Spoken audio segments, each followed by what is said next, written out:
The Brian Johnson situation happened, he got diagnosed with autoimmune disorder.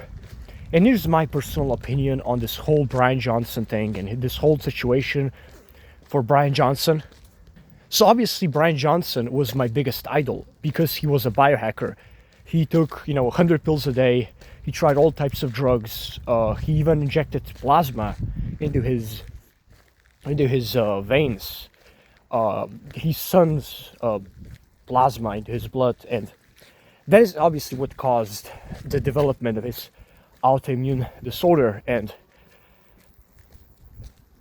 the internet, obviously, in a dark, twisted way, the internet is kind of like, oh, I told you so, you shouldn't try those things, they're not scientifically proven, there aren't any long-term studies done on those drugs and supplements, and so you shouldn't do any, experimental things with your body. But obviously this opinion from people sucks because it really ignores how limited science is in terms of like increasing lifespan and increasing longevity. It is very limited, in studies and the data we have on certain compounds and drugs or certain protocols that people do in order to increase their lifespan.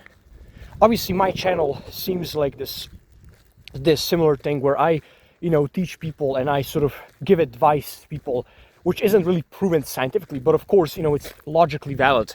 Now again, people might argue that, the Brian Johnson obviously, will never live forever, and that, he will die one day, and that it really doesn't matter that he does biohacking, and that biohacking was really useless all along, and biohacking was just a dangerous process, that no one should ever do. And of course, sort of be responsible for your own body. You're responsible for what you do with your body, and so you shouldn't try anything that really you don't have any evidence that it works.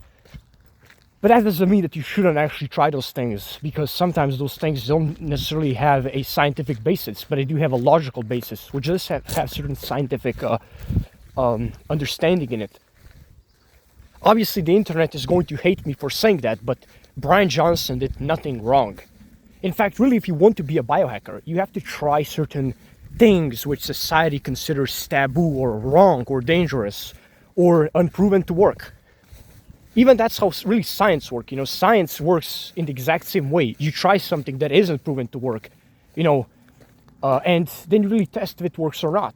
You don't have any proof that it will work, and that's why exactly you try to test it. Obviously, I'm not happy what happened to Brian Johnson, and I think no one really is. I obviously hope he recovers and that he will not, suffer from the actual problems of his disorder. But yeah, that's what I think. That's my personal opinion on this whole Brian Johnson situation.